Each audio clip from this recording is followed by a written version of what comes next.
Political leaders যদি আপনি engaging না হয় সোসাইটির সাথে, তাহলে কিন্তু তারা ওই চাঁদাবাজি অথবা এরকম বিভিন্ন অপরাজনীতির সাথে তারা কিন্তু ইনভলভ হয়ে যাবে, এবং তাদেরও কিন্তু কোনো দিক নির্দেশনা নাই যে তারা অ্যাকচুয়ালি কবে ভোট হচ্ছে, তারা কিভাবে নিজেদেরকে প্রিপেয়ার করবে। লোকাল গভর্নমেন্টের যে ইলেকশনটা, স্থানীয় সরকার সরকার কিন্তু চাইলে নির্বাচন কমিশনকে রিফর্ম করে তারা কিন্তু এটাকে একটা পাইলটিং হিসাবে, যে ঠিক আছে আমরা লোকাল গভর্নমেন্টকে এম্পাওয়ার করবো, তাহলেও কিন্তু আপনার এই প্রশাসনের উপরে, মানে প্রশাসন বলতে আমি মিন করতেছি যে অ্যাডমিন সার্ভিস, যারা ফিল্ড লেভেলে ডিসি অথবা ইউএনও আছে, তাদের উপরে কিন্তু ডিপেন্ডেন্সি কমে যাবে। কারণ আপনি জানেন যে রিসেন্টলি কিন্তু উপজেলা চেয়ারম্যানদেরকে কিন্তু তাদেরকে কিন্তু বাতিল করে দেওয়া হয়েছে, তাদের পদ থেকে সরিয়ে দেওয়া হয়েছে। কম সময়ের মধ্যেই শেষ করার চেষ্টা করবো। তো আমার কাছে আমার পার্সোনাল অপিনিয়ন হচ্ছে যে আমরা মোটা দাগে তিনটি বিষয়ে আসলে ফোকাস করা উচিত বর্তমান সরকারের। ফার্স্ট অ্যান্ড ফরমোস্ট যেটা জনগণের দাবি এই মুহূর্তে, সেটা হচ্ছে যে বিচার। এই যে জুলাইতে যে গণহত্যা হলো, এটাই হচ্ছে প্রধানতম একটা দাবি জনগণের, এবং এটা যাতে প্রহসনের যাতে বিচার প্রক্রিয়া যাতে না হয়, সেজন্য এটা কিন্তু নিশ্চিত করার দায়িত্ব সরকারের। একটি সুগঠিত বিচার প্রক্রিয়া, অ্যাজ ওয়েল এস যাতে এর মাধ্যমে অন্যায়ভাবে কোনো সাধারণ জনগণ যাতে আবার ভিকটিম না হয়, সেই বিষয়টাও কিন্তু নিশ্চিত নিশ্চিত করতে হবে। তো আমি আহ, আমার পার্সোনাল এক্সপিরিয়েন্স আমি এই অনুষ্ঠানের মাধ্যমে শেয়ার করতে চাই। আমি অলরেডি কিন্তু কিছু কিছু জায়গা থেকে, যেমন আমি জানি, যেমন কিছু ফ্যামিলি তারা মূলত এই আওয়ামী সরকারের বিরোধীই ছিল, তাদেরকেও কিন্তু অনেক জায়গাতে গ্রেফতার করা হয়েছে। সেটা আমি পুলিশকে দায়ী করব না, বাট যেই প্রবলেমটা হয়েছে যে মামলা করা হয়েছে, এবং সেম নামের কারণে, ধরেন আপনার নাম সাইফুর সাগর, আপনার নামে আরো একজন ব্যক্তি থাকতেই পারে, এভাবেও কিন্তু অনেক মানুষকে কিন্তু এখন গ্রেফতার করা হচ্ছে, যেহেতু মামলাগুলোতে শতাধিক আসামির নাম দেওয়া হচ্ছে। অনেক এরকম কিন্তু আপনার গায়েবী মামলাও কিন্তু হচ্ছে। তো এই বিষয়টা কিন্তু সরকারই নিশ্চিত করতে আর হবে এটা হচ্ছে যে ফরহাদ এর ভাই মাধ্যমে। সরি, হ্যাঁ, ফরহাদ ভাই সরি, ওই যে অজ্ঞাতনামা 300 জন, এটা রাইট, হচ্ছে একটা ডিভাইস। Right, right. সো এর মাধ্যমে কিন্তু আবারও সেই দুর্নীতিকে কিন্তু প্রশ্রয় দেওয়া হচ্ছে, কারণ আপনি এই পুলিশের যে ক্যারেক্টার, এটাকে কিন্তু 15 ইয়ার্সে বা ইভেন আরো আগে থেকে যে ক্যারেক্টারটা তারা ধারণ করেছে, এটা আপনি জাস্ট উইদিন এ মান্থ আপনি চেঞ্জ করে ফেলতে পারবেন না।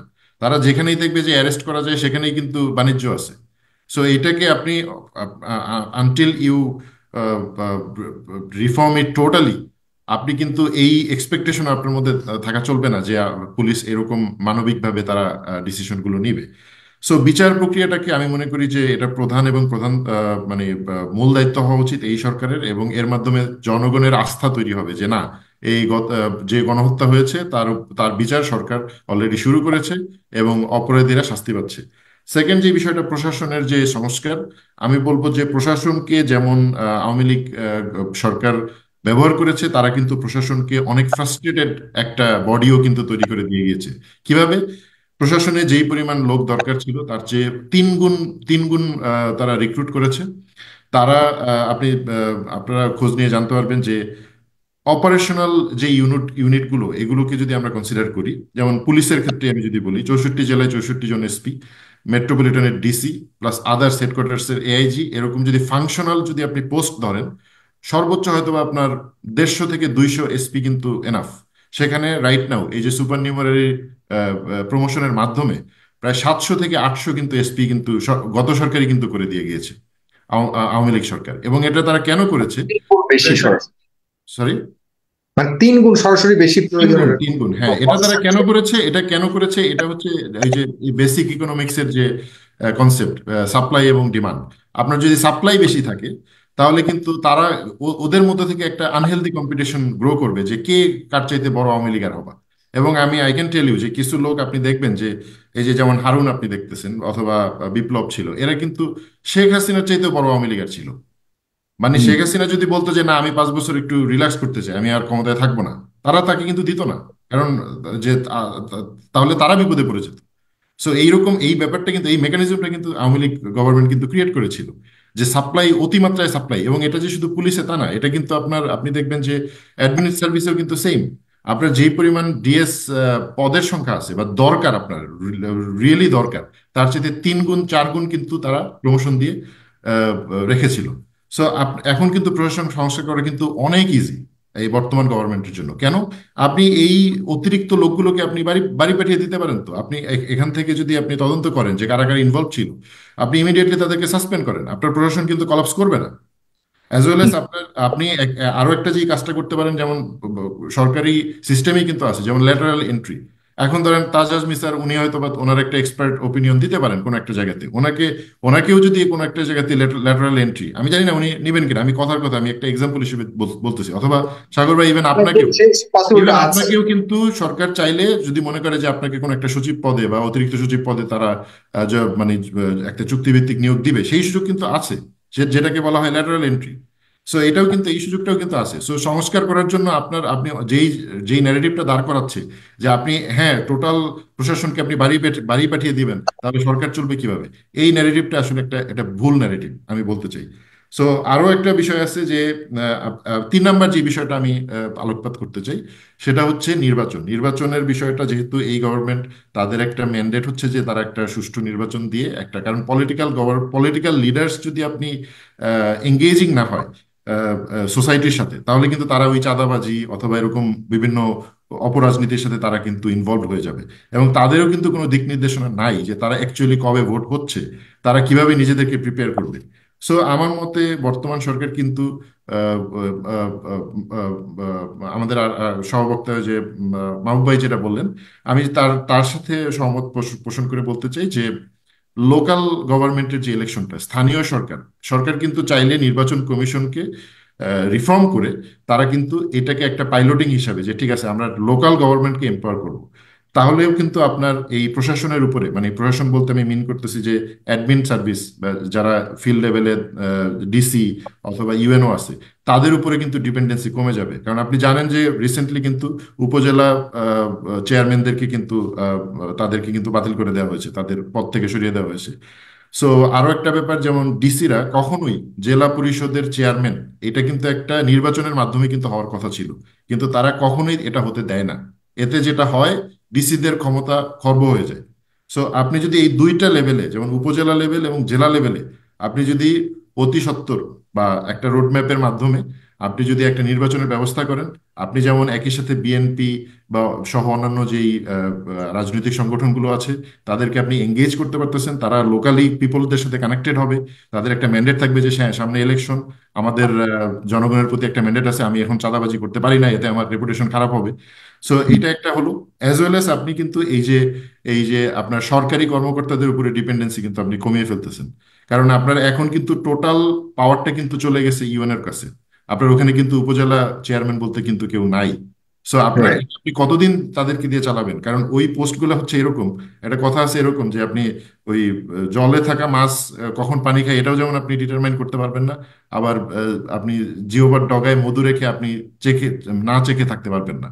সো সরকারি কর্মকর্তাদের উপরে আপনি এই দায়িত্বগুলো দিয়ে আপনি কখনোই এটা এটা মেজার এটা ডিটারমাইন করা খুবই ডিফিকাল্ট যে তারা দুর্নীতি করছে কি করছে না, এবং তাদের বিরুদ্ধে যে অ্যাকশন নেবেন। এই যে দুদকের কথা বললেন, মঞ্জুর স্যার যেরকম বললেন যে দুদকের টপ লেভেল সবই তো অ্যাডমিন ক্যাডার দিয়ে ভর্তি, এবং আপনি দেখবেন দুদকে কখনো ওই বেনজির ধরা পড়ে, মতিউর ধরা পড়ে, কিন্তু কোনো সচিব কিন্তু ধরা পড়ে না। আপনি দেখবেন ওই কবির বিন আনোয়ার ছিলেন একজন, তার তার ব্যাপারে কিন্তু তাকে কিন্তু দুদকে কিন্তু কোনো ফাইল নাই, তার ব্যাপারে কোনো অ্যাডমিন ক্যাডার ধরা পড়ে না। ধরা পড়ে শুধুমাত্র কে? কিন্তু পুলিশ, প্রকাশ্যে একজন দুর্নীতি কাস্টমস, করছে।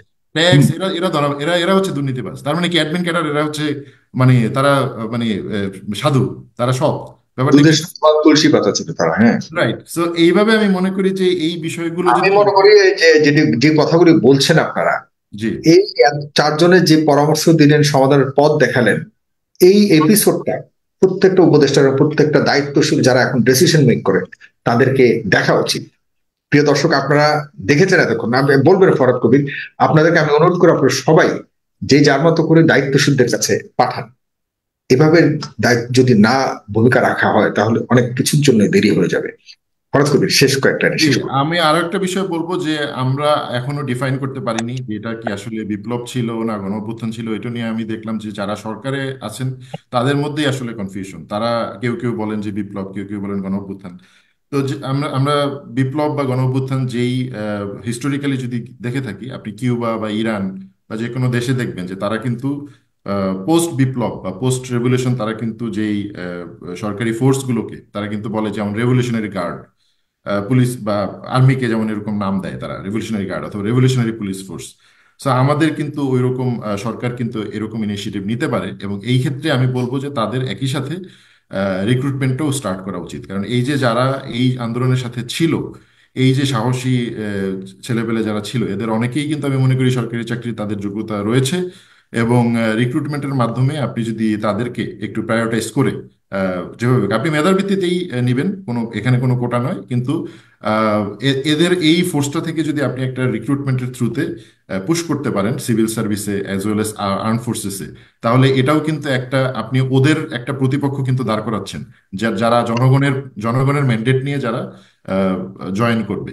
সো এটাও কিন্তু একটা প্রক্রিয়া হতে পারে, এটা এই ব্যাপারেও কিন্তু, এবং সেই ক্ষেত্রে সরকারের উচিত ইমিডিয়েটলি পাবলিক সার্ভিস কমিশন, যারা গত 15 বছরে শুধুমাত্র ছাত্রলীগ পরিচয় বা কোটার মাধ্যমে, কোটার নামে কিন্তু কোটার মানে মূলত ছাত্ররা আন্দোলনটা কেন শুরু করলো, কারণ কোটার ছিল একটা ব্যানার, কোটার আন্ডারে কিন্তু তারা মূলত রিক্রুট করতো আওয়ামীপন্থী লোকজনকে। সো এই এই পিএসসি কিন্তু তার এই এজেন্ডাটা কিন্তু বাস্তবায়ন করে কিন্তু পাবলিক সার্ভিস কমিশন। কাজে পাবলিক সার্ভিস কমিশন কিন্তু আলোচনায় তেমন একটা আসে না, যেহেতু তারা খুব একটা রাজনৈতিক প্রতিষ্ঠান নয়। কিন্তু এই পাবলিক সার্ভিস কমিশনকেও কিন্তু রিফর্ম করতে হবে। এই যে ডিএমপির এক্স মানে কমিশনার ছিল পাবলিক সার্ভিস প্রচন্ড কমিশন লেভেলের, ব্যবহার করে এগুলো করা হতো রাইট, মূলত। ডিএমপির কমিশনার ছিল হচ্ছে আপনার যে শফিকুর রহমান, উনি কিন্তু পিএসসি মেম্বার। সো এদেরকে আবার দেখা যেত কি, তাদেরকে যারা সরকারি চাকরিতে আওয়ামী এজেন্ডা বাস্তবায়ন করতো, তাদেরকে কিন্তু আবার পিএসসি কিন্তু একটা আপনার রিহ্যাবিলিটেশন সেন্টার, তাদেরকে ওখানে কিন্তু তারা মানে সম্মানজনক, যেহেতু ওইটা সাংবিধানিক পোস্ট, পিএসসির মেম্বার অথবা চেয়ারম্যান এগুলো কিন্তু তারা করতো। এবং শোনা যায় যে এক একটা নিয়োগেও, মানে ধরেন একজন বিসিএস ক্যাডার হবে, তার ইয়ের জন্য মানে যেহেতু ভাইভাতে মার্কস হচ্ছে আপনার 200 মার্কস, এবং উইচ ইজ লাইক মানে আনফেয়ার আমি বলবো। তো এই হুম, 200 মার্কসের মধ্যেও কিন্তু অনেক ম্যানিপুলেশন করার কিন্তু সুযোগ থাকে। তো তারা ওখানে গিয়েও কিন্তু তারা দুর্নীতি করতো অনেকে। জি। পিএসসি কেও কিন্তু এই মুহূর্তে ইমিডিয়েটলি রিফর্ম করা আমি মনে করি সরকারের খুবই জি, জরুরি একটা ইয়ে রয়েছে। ইনফরমেশনের দিকেই আসলে এখানে বেশ গুরুত্ব, যতটুকু দেখেছি আমাদের সব চারজন আলোচকই সবচেয়ে বেশি গুরুত্ব দিয়েছে যে প্রপারলি রিফর্ম না করলে পরে ভুল হয়ে যেতে পারে, বিপদ আসতে পারে। যে কারণে আমরা শিরোনাম দিয়েছি যে যে ভুলের কারণে বিপদ আসতে পারে।